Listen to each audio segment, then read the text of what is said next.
Today I want to talk about trauma and trauma maybe in a way that you haven't really thought about, maybe in a way that you don't necessarily want to hear about.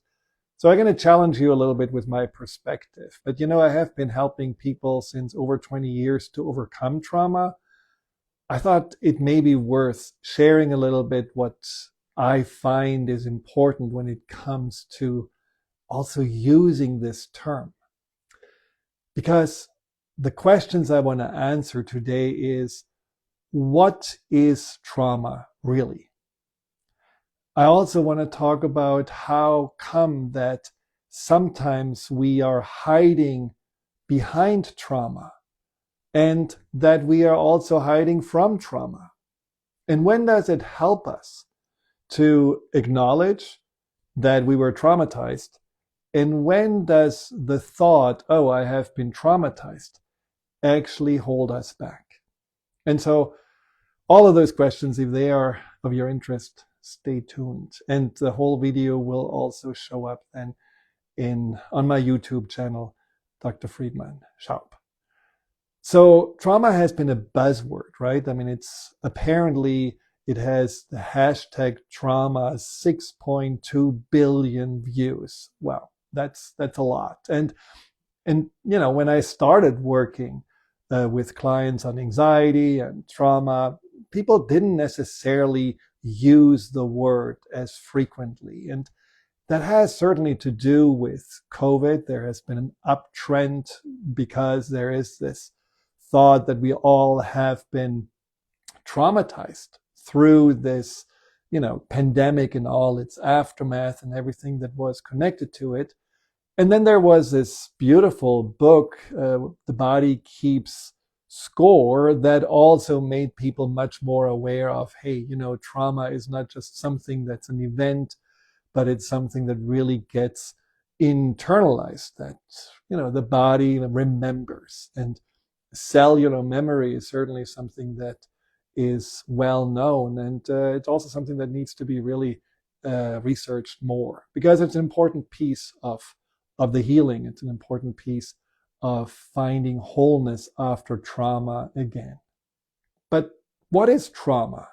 Because, is it really that we all become now so traumatized that, we are becoming a society of trauma survivors? Or are we using the term maybe too easily, too flippantly? That's what I want to talk about, because there is the capital T trauma that is what the DSM describes as, and I don't want to misquote, the DSM-5 says it's actual or threatened death, serious injury, or sexual violence that you either felt as a victim or you are the witness of that. So the Diagnostic Mental Disorder Manual says it's really limited to that. That's a one-time or maybe a several-time event that shakes you up. And what I noticed when people went through these traumas, that those occurrences defined them. It defined how they see the world. It defined how they see themselves. And often people that went through this trauma have a hard time to acknowledge it. And this is what I want to talk about later, this hiding behind this trauma, hiding from it. I don't want to really feel it. I don't want to think about it. I want to pretend it didn't exist. And that certainly is something that has different phases, different ways we do this, but it's important to acknowledge that this is how we also prolong the post-traumatic stress that comes from trauma, because we're not healing. We're just trying to skip above it or beyond it. Then there is a smaller T trauma, which is what maybe many of us have experienced. It's like when something stressful happens, something that is out of our control, something that is frightening, overwhelming. And it also is sudden often. It can be a loss. It can be that in our childhood we were often, ridiculed. We saw our parents fighting. It can be harassment at work. And yes, it can also be COVID. It can be that, somehow you had to deal with a serious illness that, came out of the blue. All of those things are also traumatic events. They're just different. And I call them small t traumas, not to diminish their impact, but they are not necessarily defining who we are. They have an impact on who we are. They shake us up. They make us question ourselves. They certainly make us feel like, maybe we are not safe in the world. Maybe the world is not a safe place, but it is not as deeply affecting as those traumas that are more about violence, death, or sexual abuse. And then there is a third kind of trauma, and that is a trauma that I find so many people are using now. And that's a trauma that is coming from a situation that does feel out of control. Let's say, your partner has been cheating on you. Well, that's overwhelming. Or maybe the relationship ended. That can feel very much out of control. Or maybe you got laid off at work. Or maybe you feel like it's really hard that you lost your apartment and you had to move, further away. And now it's really every day feeling like a trauma to go and commute for an hour and a half. And all of those things we can also feel out of control and as if we are going through trauma. But when we are really honest, those events don't necessarily define us on the long run.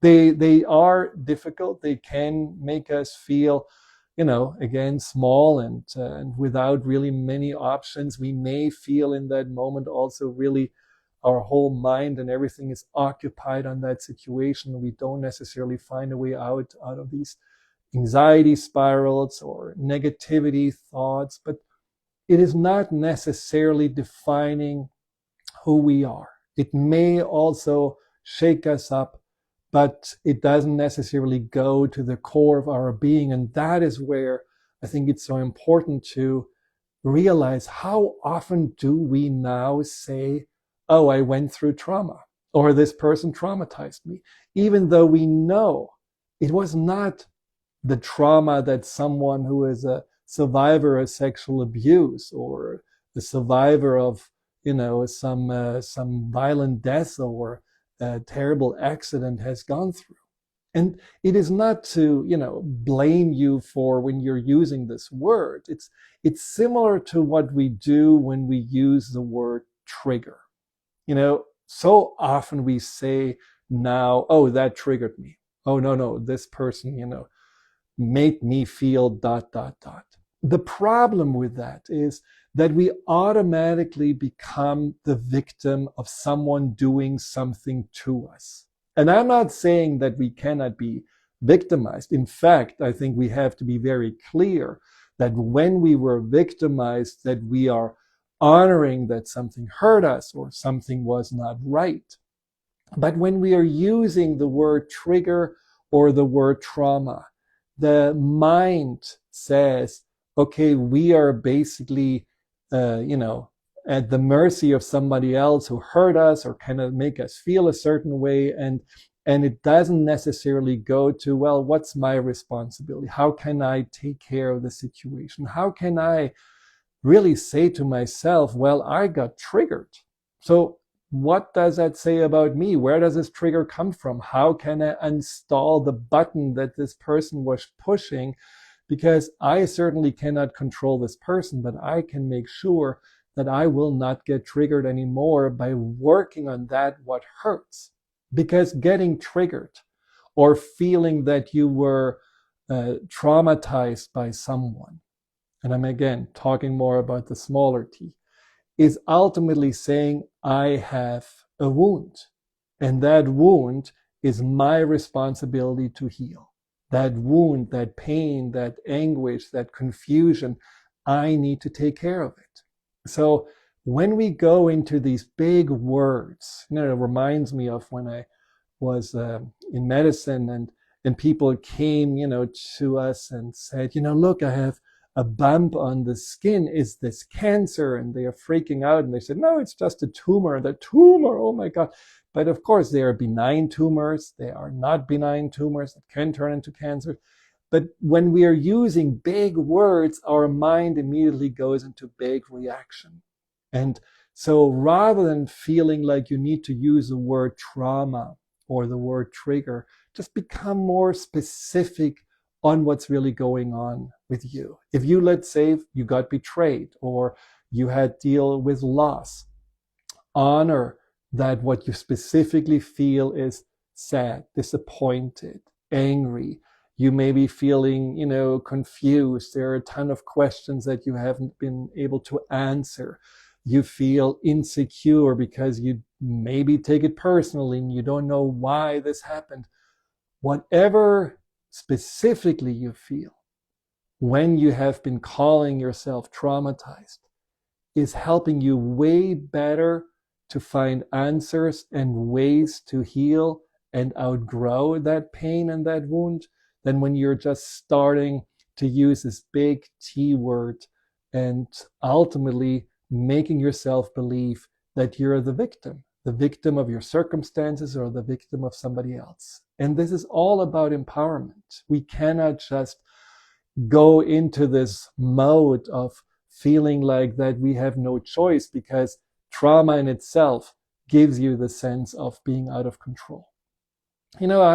I worked with someone where I can talk about myself. I'm just going to talk about myself for a moment because one of the things that I find was the hardest, and I mentioned this before, was when I was sitting next to my mother and basically hearing the doctor say, well, there is nothing we can do for you, to my mother.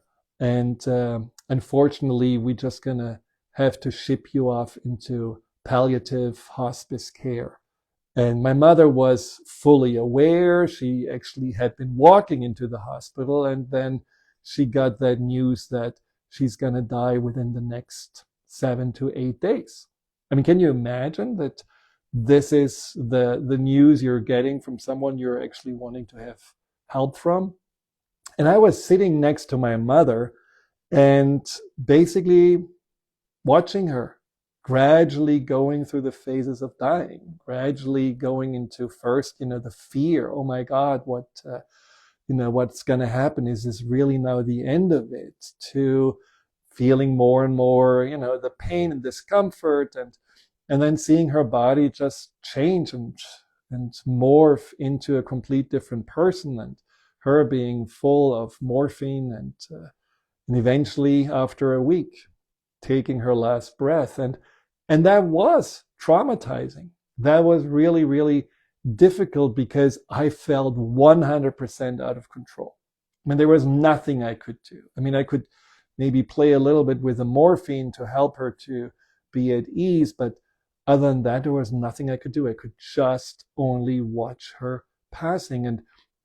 But the point is that what happened there, I could easily say this was, for months and months post-traumatic stress, but it didn't really help me to tell myself that because I put myself in my mind next to all the people that were, in the front lines in different wars. And I put myself next to people that had to overcome childhood abuse. And all of those things were not really specifically what I felt, because what I felt was complete sadness and loss because my mother was one of the best people in the world and she did not deserve to die like this because she sacrificed all her life, always for other people. And then that end, I questioned pretty much the fairness of the universe.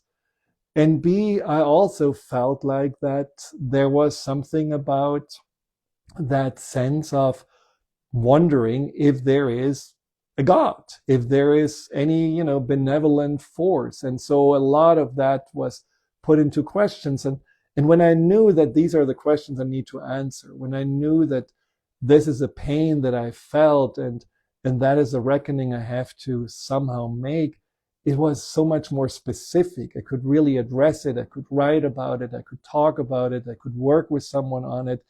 And that really helped, and that really gave me a sense of relief, and that's why I want to encourage you. I don't want you to think that I don't have compassion for anything that makes you feel you were traumatized, but I want you just to be aware of that, rather than just getting stuck in this idea of, well, trauma means I'm a victim, and that means, I have to deal with this for a long time, and maybe even, that will be my identity for the future. I am a survivor of trauma.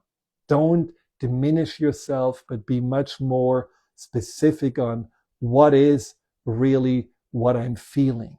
Because feeling traumatized doesn't do you justice. It doesn't really tell the story. It only is a name that you now feel maybe gravitating to, or you feel like, this is probably what's going on, because I have been feeling out of control. I have been feeling that I didn't have any answers, or it was an overwhelming anxiety or sadness or confusion.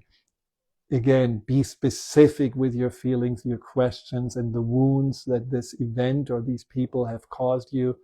You will feel much more empowered to heal it and to address it than when you use this word and somehow get stuck or even hide behind it.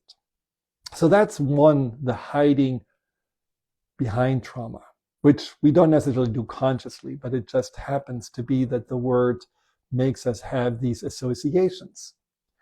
Now, the other way that trauma can make us hide is when we are hiding from trauma. And that is also very, very common. And unfortunately, also something that prevents us from healing. So where on the one hand, we feel like the victims and we are feeling like there's, nothing we can do. When we hide from trauma, what people sometimes do is that they are literally telling themselves, didn't happen. Nothing really to worry about. Nothing really to, think about. It's in the past. It is something I just gonna ignore. I overcame it. I had someone telling me once that, he doesn't want to be defined by it. So he's just choosing, even though he got molested by his father and basically, had for decades really struggled with this realization. He just chooses to not focus on this anymore. I don't want to give my father any power. And I'm only going to choose to be happy. I'm only going to choose to find the positive in the world. It sounds wonderful, but that is a form of hiding that is similar to the hiding behind, the spiritual escapism, where we are basically saying, well, whatever happened happens for a reason, and there is always something good that comes out of it. I don't necessarily say that's not true, but I also say that we cannot just say those broad statements and not realize, yes, and I still have pain, and I still have nightmares, and I still have these spontaneous memories that are coming up and tell me this is not resolved. I'm still having all these echoes from those traumas of the past, and they need to be addressed.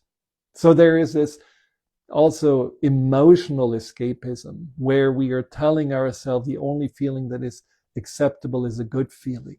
That is hiding from what needs to be addressed, because trauma is not something that needs to be feared. Trauma is actually something that needs to be embraced, because in the end, it is us who have, as I said before, this responsibility to heal from it and ideally to grow from it.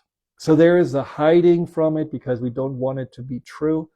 And then there is the hiding from trauma when we are so ashamed of it. I watched this French series, which is called Sombre, and it's really, really a great series. And it basically showed, that's a real story, how a man in the northern region of France for 30 years was raping and abusing countless women without ever being found. And until finally 30 years after the first event, they found him. But it was, again, unbelievable how many bad things happened to not really pursue this, and how much misogyny also occurred, especially in the 80s, where people that or women that were raped or abused were simply ignored.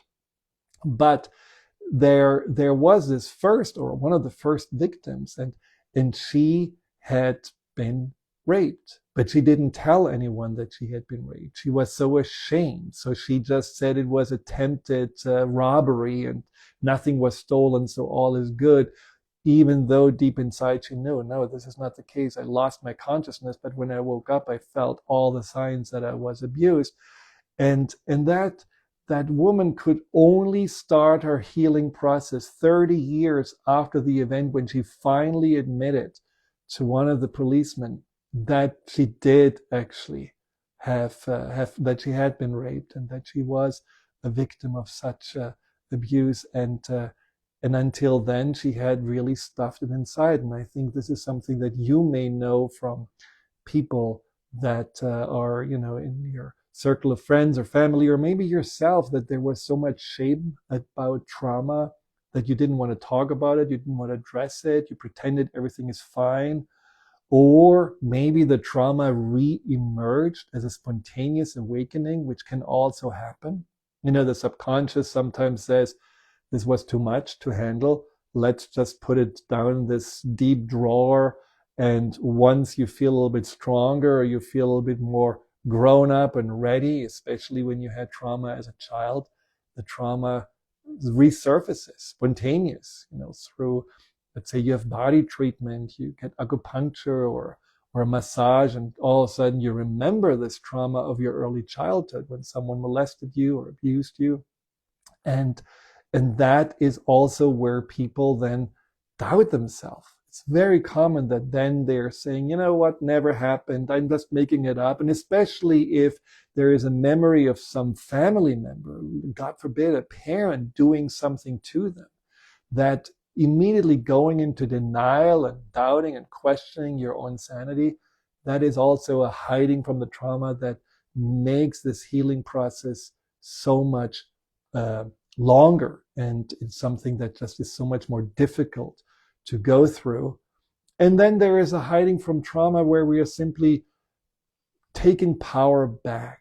I had a client who was, since her early childhood, abused by her father. And she decided when she was 18 years old, I will take charge of my life. I will become successful. I will start my own company. I will have my own money, and everything will be good. And she was super good at that. I mean, she really created her own fortune, and she was someone who was well respected. No one knew about what happened in her childhood. And she was able to cover this up beautifully through this persona of being in control, until there was an event that shook her up, where something in a medical practice happened. Someone treated her badly because it was just a rude person.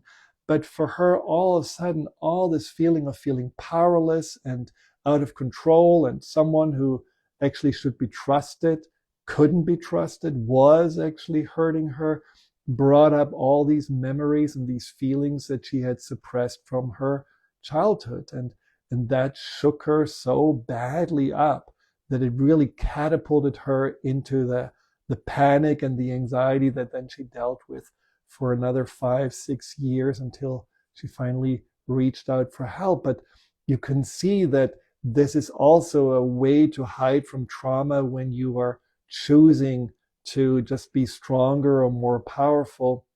And in the end, whatever wounds have been created by the trauma, they're not going away. They are stored inside of you. Our system, the mind, body, spirit system, is designed for us to come back to a wholeness. That's what healing is about, wholeness. And any kind of wound, or any kind of questions and confusions that trauma create, they are a sign of, we're not whole, we are not in our integrity yet. So we have to somehow bring ourselves back to that.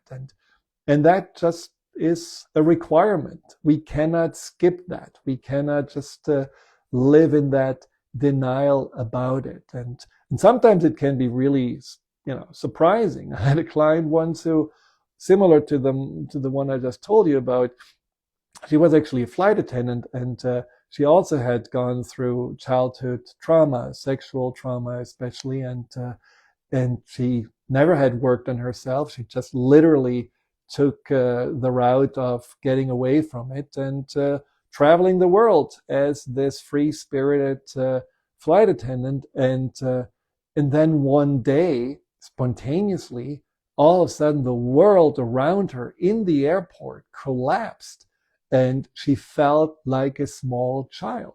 She said, I didn't even know which gate to go, what to do. I had to sit on a bench in the middle of the departure gate and couldn't move anymore. I was so scared. I was feeling so small.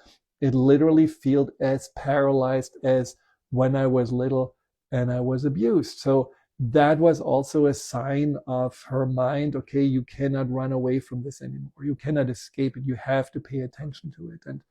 And so hiding is not the answer. And sometimes, and there is the last hiding I want to talk about, it's also the hiding from the healing process by saying, I am a damaged person. There's nothing I can do, and I will just always be that traumatized, flawed person. And it reminds me also of a client who really went through a lot of trauma. He lost his father when he was very young, and he had really very, very challenging upbringing. And then he lost his wife when they were just newly married, and then he got ill. And I mean, there was one loss after another, and that's a trauma because it was early, and it was really seeing your father die, which he did, was just a shock. It's something that defined him. But somehow for a while, he always felt, okay, I'm going to try it again. I'm going to make it, one step further, and I'm going to leave this behind. But at some point, something inside of him said, no, it's not worth anymore. I know when I put energy, love, attention into something, it only is going to be taken away. It's only going to end badly. And so in some ways, even though he worked and he was in a new relationship and he, had even kids with this new relationship, he still wasn't willing to be his best and heal the trauma because there was something feeling more safe and more comfortable just living still in the loss than trying to get hope up, trying to heal the pain of the loss, and then really becoming again a whole human being. And that is also something where this idea of this is my identity is literally a hiding from yourself, hiding in the trauma from the healing that all of us deserve and all of us are capable of. So the point is that we just need to take whatever is feeling as a trauma serious, and that we cannot just now all of a sudden say like, okay, trauma is a word that describes, our unique experience, because trauma has been around since probably millions of years, since we have been living in caves. So it's a part of our human experience, of our journey here. So we just have to accept it. But my hope is that by having more awareness on the word trauma, we also bring more awareness to ourselves. On the one hand, I think it's really great that we talk about trauma as a way to make us aware, yes, this is something that potentially can, keep us stuck when we are in this post-traumatic survival mode, we are not thriving. We are just making it through. We are becoming very vigilant. We are, trying either to control our circumstances, or we are trying to avoid anything that can traumatize ourselves again. And again, even when you're having called yourself traumatized, even though maybe it's not really the capital T, but you felt out of control, you felt mistreated, you felt blindsided because someone, let's say, has treated you badly, or has been, betrayed you, or left you. I mean, this form of trauma can also make you not wanting to open up again, not wanting to try another relationship because you just don't trust. Or maybe this post-traumatic way of being makes you much more a pleaser of other people, and feel like, well, I don't really deserve to look after myself. I have to avoid any further pain by making sure everyone likes me, everyone is approving of me, and you're losing your sense of self. You're losing what really is important to you. And then, of course, trauma in any form can also lead to chronic anxiety, chronic depression, sleep problems. It can lead to even physical problems, because it can get stored, like the book says, in your physical form and lead to health issues. So not dealing with trauma is a complete disservice. But trauma doesn't have to make us feel we are the victim of our life or the victim of our circumstances. So I want to talk about next time, what can we do when we feel traumatized? How can we get out of this mindset of this has been done to us and I was out of control and it wasn't my choice and now it defines me, to really understanding you don't have to be defined by the trauma. What defines you is really what comes next, how you are responding to it, how you are growing from it. I think my belief in a higher power got stronger because I came through this trauma with my mother, and these many questions and many confusions I was dealing with. I think most of the people I've been working with that had the capital T trauma, or trauma of, again, very stressful events that were shaking them up and feeling overwhelming, that they had the ability to see that the gift in those events was really to ultimately find something inside of them that they could see much more clearly and also believe more strongly in, because it showed them that they were not breakable, and that the ability for them to be good, to love, to have compassion for others didn't go away just because it didn't treat it, that because they were not treated like this by others. I mean, there are countless stories that I know looking back is that trauma is not the end. It's the beginning, and it can be the beginning, just like the metaphor goes with the diamond, that this is the beginning where this pressure of the trauma, the pressure of life can really shape us into what we ultimately are meant to be, the best and most evolved version of ourselves. So the gist of it, don't overuse trauma words just to make yourself feel powerless or make yourself feel a victim of someone else or your circumstances. Be more specific on how you feel, so that you also more specifically know what wounds, what limiting beliefs, what emotions you want to address.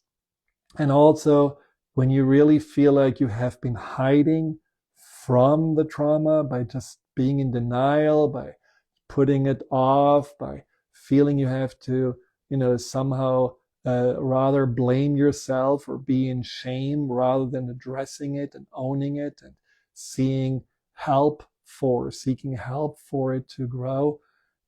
Just know that the trauma is also for you an opportunity to rewrite your history, and an opportunity to redefine who you really are. Because as I said at the beginning, the trauma may make you define yourself in very limiting ways.